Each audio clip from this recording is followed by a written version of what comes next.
you want you to pull an additional hose line and assist. We have significant fires here as of late, so we highly are reliable on robust water supplies, specifically in urban settings. If we don't have that, then that fire increases in size exponentially every minute, threatens property and lives. Sacramento Suburban Water District serves approximately 200,000 customers within the urban area of Sacramento County. Our district was formed back in 2002 based on a consolidation of both former Arcade and Northridge water districts. We have 70 groundwater wells, but we also have surface water entitlement. But because our main supply is the groundwater, we got to ensure that our capital improvement programs cover those to ensure we can meet peak demands and capacities.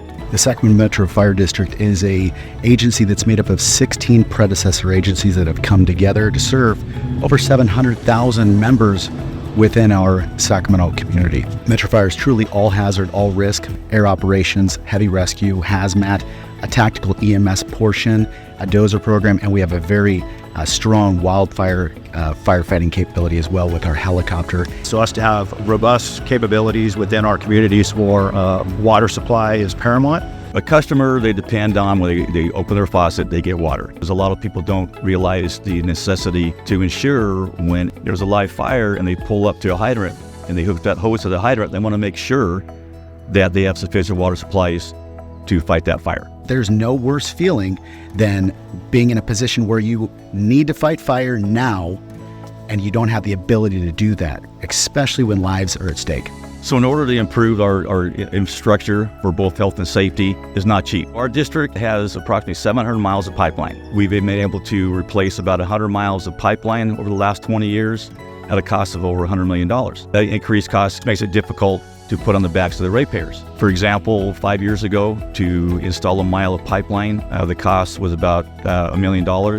Today it's about $3.5 million. 5 years ago, to install a brand new groundwater well that produces 1,500 gallons a minute was about $3.5 million. Today it's about $8 million. The big issue and the requirement is, number one, the appropriate fire hydrants, but the big component is a groundwater well or water infrastructure. Behind me is a groundwater well. It produces approximately 3,000 gallons a minute. When there's a fire and the fire department is pulling water from the system, we have additional wells that will come on at certain pressure set points. Ultimately, we have a certain amount of pressure we have to have, and we have a certain amount of gallons per minute we have to maintain in order to effectively operate on that fire ground.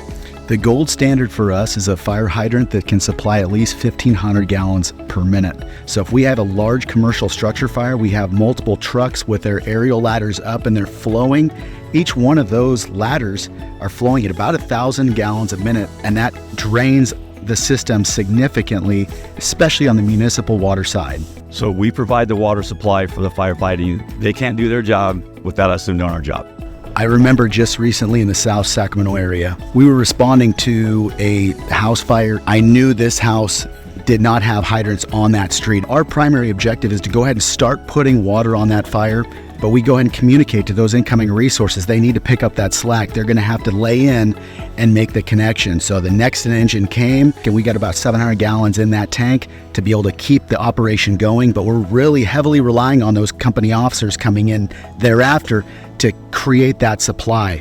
Fortunately, we did not have an interruption, but it could have been a tragic event because we did still have occupants inside that eventually did get rescued out. And had we not had that water when we needed it, that could have been the difference in life and death that day. Communication and collaboration is paramount. If we don't have that tied together, we both will not succeed in meeting what we're supposed to do for our communities. Just recently, we had some tragic fires in the Maui area, but we see parallels here. We just had a fire on Jackson Highway, about 50 to 60 mile an hour winds that was pushing a fire directly into homes. Our state and federal legislators really should be focused on how do we prevent this from happening. Ultimately, this is about public safety as well as our water infrastructure. Planning and rebuilding our infrastructure to make sure that when we do have an emergency, because it's not a question of if but when, that we have the resources and the capabilities to perform on that day.